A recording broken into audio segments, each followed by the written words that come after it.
Yo jabane yo waltane yo jirane yo waltane wala garra garra wala garra garra jira wali sarbubir wala garra garra wala garra garra jira wali sarbubir wala garra garra wala garra wala garra jira wali sarbubir wala garra garra wala garra wala garra wala garra برا ولا قرادة وتتخيني أكما قرتنيتي أرى وبني سنين أديرون جواريس كابسون لم تجرتيز فيشكا دانيان ديكا سديتا مشاني ديكا شنكوفاتو هافي في يواك نسات كوفا في جوجرا أسي غلانا كوروم ساتيس وقا فردورا متى فردورا أكنا جينو دابي ولا قرية جرا ولي سار كوفتينيا ولا قرا جينو دامي توري إنا أرى فيديو خينيا خرا جواري دمنا مالف كبسون دمتي كجوس ولله الله نفعنا ترى توتو تاي ما جباتا وان في فكاتا ما حال أما جرو كيستي ورانا وور في سياسة جدو هريرون جرو مالو رم أكمل رأي سيني كيستو بي سنة ديمقراطية تسجبان ومن كيست بي أديم سرة بي توك ni uumamti territorii uummatti sanbooda sirna jaarrachaa deemti sanbooda sirna dimokiraasiitti ceeti biyya gara sirna dimokiraasiitti ceeteen tasgabbaayin keessatti biyya diinagdeen isii hin cimiin keessatti nageenyi biyyaa kallattiidhaan haala siyaasaa biyyattii irratti hundaa'a jechuudha. Siyaasaan biyyattii yookaan tasgabbaa'u taate siyaasaan biyyattii kallattii yookaan qabaatu taate diinagdeen guddachaa deema. Yoo siyaasaan kan babbadu taate nageenya jeeqaa nageenya hoggaa jeeqe immoo diinagdee sakaalaa deema jechuudha. Kan hoggaa jennu siyaasaan bifa lamaan tasgabbeessuu dandeessu. Tokko sirna abbaa irree cimaa jaartee nageenya tasgabbeessitee nama hundaaf jalatti cafaqxee deemuu kan dandeessu taate developmental authoritarian state kan jennu kana diinagdee guddisuu dandeessa ta'a. Sustainable miti jechuun itti fufiinsa hin qabaatu malee akka amma bara mallas ta'etti akka amma Ruwaandatti ta'aa jirutti akka biyyoota adda addaa keessatti ta'etti sirna abbaa irree hidda cimaa qabu humna cimaa qabu kan siyaasa biyyattii guutuutu to'ate nageenya biyyattii to'ate yoo qabaatte imaama diinagdee gaarii yoo qabaatte diinagdee guddisuu dandeessa. Rakkoon isaa maali? Siyaasnii fi diinagdee walqixa guddachaa waan hin deemneef gaafa sirni abbaa irree sun aangoo gadi lakkisu diinagdee wajjin daakama. Kana biyyoota hedduutti agarree Afrikaa keessatti biyyoota akka Cote d'Ivoire kana gara Laatin Ameerikaatti biyyoota hedduu agarree saffisaan guddatanii waggaa 30 waggaa 40 sirna abbaa irree jala diinagdeen isaanii guddatee sanboota gara sirni abbaa irree sun kufu diinagdeen isaanii wajjin kufe. Karaan lammataa sirna dimokiraasii uumtee eliitii biyyattii qaroowwan biyyattii qaamolee hawaasa biyyattii garaagaraa jidduutti wal hubannaa uumtee sirna dimokiraasii jaartee diinagdeen biyyattii fi aangoon biyyattii akkaataa itti walii hiramu irratti walii galtee uumtee yoo adeemtu taate sun immoo irra wayyaadhaa guddina diinagdee yeroo dheeraa fiduu dandeessa jechuudha. Amma abiyya Itoophiyaan lachuu dhabde. Sirna abbaa irree humna cimaa qabu ka biyyattii amma daangaa to'atu siyaasaa biyyattii gara dimokiraasii ceesuu baatu olaantummaa paartii tokkoo garee tokkootiin mirkaneessuu hin dandeenye. Taa'utoota keenya akkuma waliin dhaggeeffannetti Itoophiyaan sirna Abiyyi jalatti waa lama dhabde. Sirna lama isin dhabde tokko kanuma akka yaadii ture. Yaadii akka ture biyya nagaa godhee akka paartiitti haatan kan lammadaa sirna demokraataa yoo ta'e akka Awurooppaa fi Ameerikaa fi biyyoonni adda addaatti jiraatan aangoo adda irratanii karaa filannootiin sirna demokraataa yoo ta'e dhabde jechuudha. Tanaafi jaalmarroon faanis gaara seenan jechuudha. Even wanni abaaboo maal jee paarlaamaan irratti wasanne nuti godhee jee bar afaan isaatiin ashabbaarii mee waliin dhaggeeffannu mee. ሸኔ አሸባሪ ያለው አልነበራችሁም እናንተ ደርሳችሁ ሸኔ አሸባሪ እንዳላችሁ ለአክት አታርጉ። እናንተ አይደለም ያደረጋችሁት። የቀደመው ምክር ቤት ነው ሸኔ አሸባሪ ያለው እንጂ እናንተ አይደላችሁ። ልክ እናንተ አሸባሪ ብላችሁ እኛ ቸል እንዳልን ማስመሰል ከሞከራችሁ ስህተት ነው።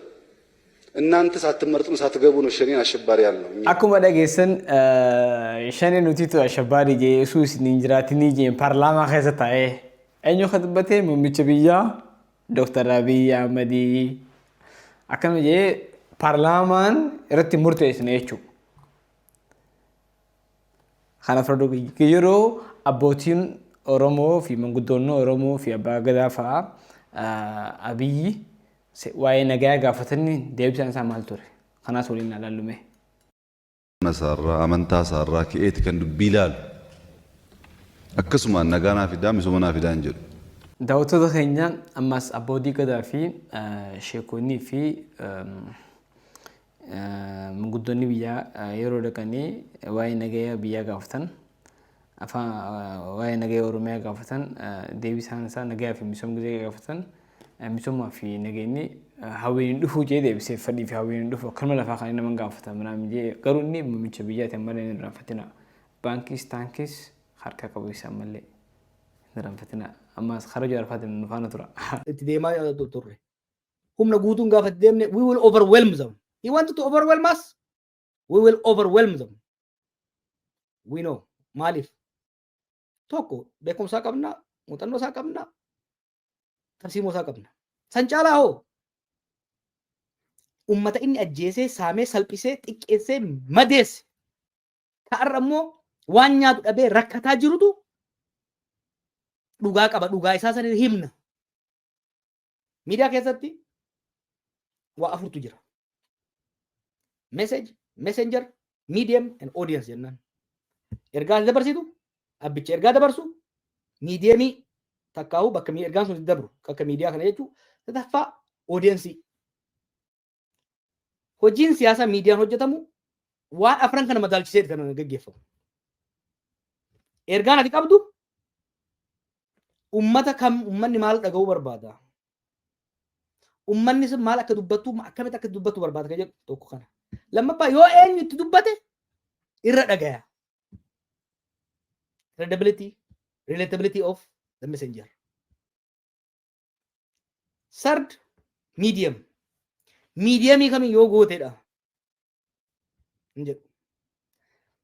So, Abtaamu, do not worry about this. Kana itti qophoofne, itti yaadne, udu'annee itti seenne kana. Bakkaan geenya. Daawwattoota keenya akkuma dhageessan itti qophoonee jira. Udu'annee jedhetti udu'annee seennee jeesii galee. Udu'achuu jechuun nama hin beekneef fakkeenyaaf nama takka yeroo musliimonni sagaduu deeman salaatu deeman sundura dhiqatanii tolfatanii sanboota masjidatiin takka udu'annaan salaatu qofa si galee. Innaa fixannee jira.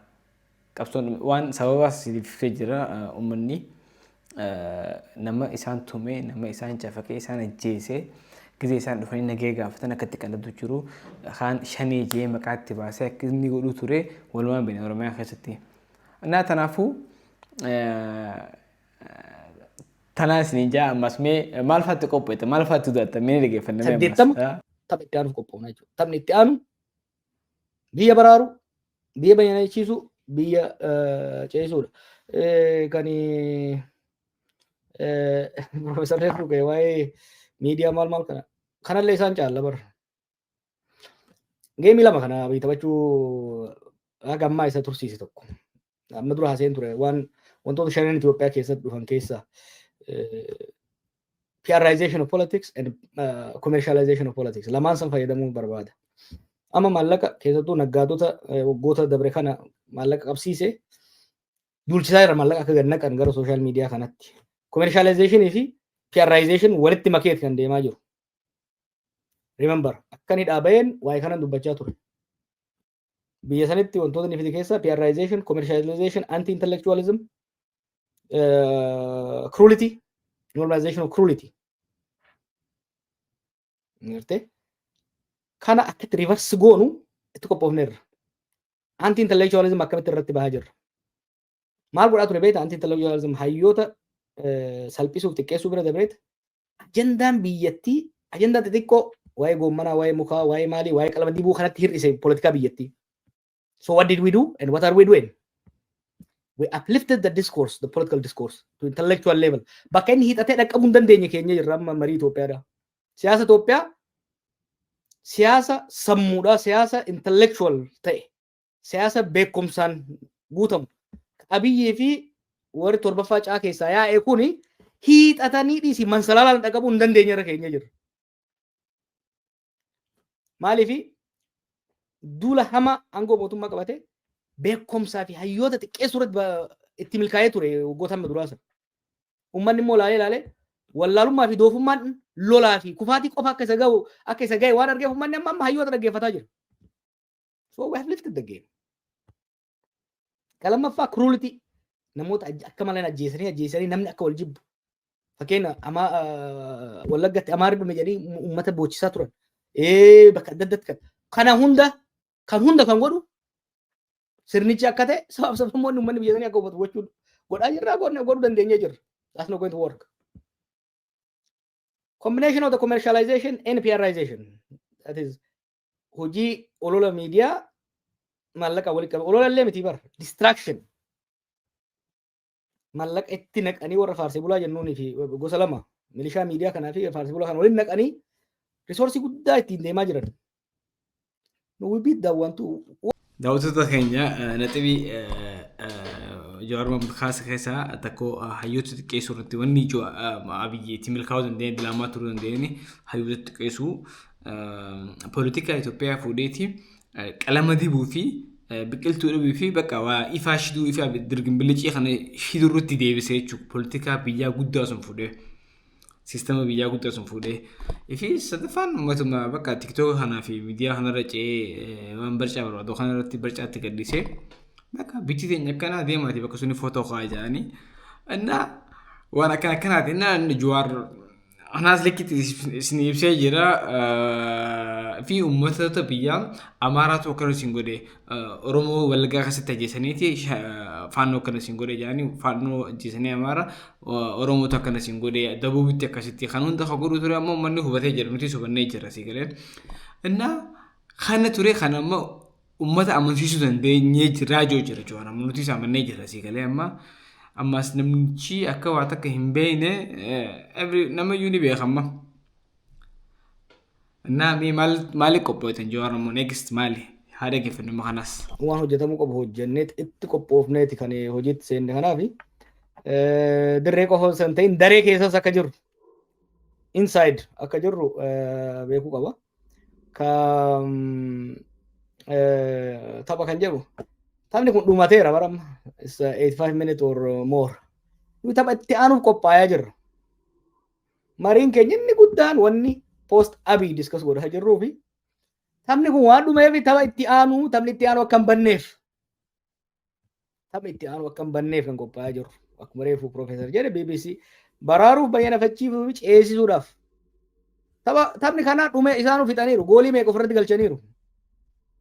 Goolii meeqa maanoo meeqa tuqanii tokkoffaa ufitti dhiitu ufitti galchuu lammaffaa gool irratti kubbaa maanoo tuquu itti galchaa jirra. Kuni waan dhume. Tapha itti aanu kan amma nu yaachisaa jiru kan irra nu dorgaa jiru kan irratti mari'ataa jiru kan yaadaa jirru kan bilcheessaa jirru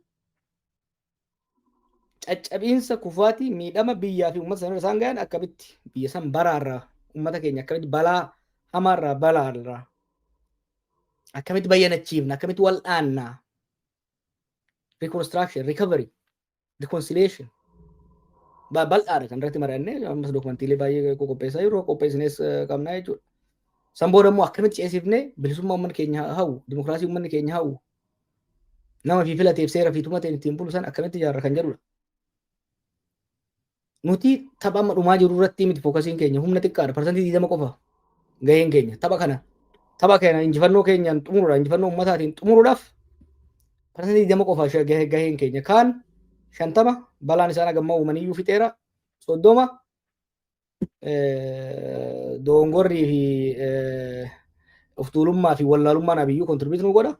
20 immoo ni hojjenna. Harka keenya hojii yeroo fi humna keenya beekumsa keenya 80 tapha itti aanuuf qophoofna. Daawwattoota keenya akkuma agartan egaa hayyuun dubbatee irra deebisee dubbachuu hin barbaaddu ibsuun hin barbaaddu waan takka takkaan isa achiisa. gaafa inni dura ni yaadatu gaafa inni dura nuti wayyaanee mo'annee jira jaan mo'achuu isaan agarsiise. San booda aangoo gaafa Abiy kannan namtichi hunnuu fi hin ta'u Oromiyaafis Itoophiyaafis Oppidoo fi hin ta'u jee agarree sunis waliin. TBA yoo haala kanaan Abiy si deemee deeggaruun deeggalee ture bari yoo haala kana waan nuti jennu hin dhageenye biituunis harkaa baatii biituutu wal waraansa keessa seentii. Ekonomiinis biyyattis hidu'aa ja'anii itti waashuu turan. Inni dee agartee amma har'a namni jiraachuu dadhabe. Naatamni kun dhumatee jiraa. Ifiif maanuu fi waan ligooree fi tuqanii jira. Sigalee eegata kaayyuun dubbatee irra deebisee dubbachuun jiru. Isaan taphaa itti aanuuf qophaa'u jira jee. Taphni itti aanuuf akkamitti mee viidiyoo biraatii walitti deebinaan. Viidiyoon kun yoo isin ture subscribe nu godhaa yaada qabattanis koomentii jedhan nu ibsaa. Nagayaan na tura.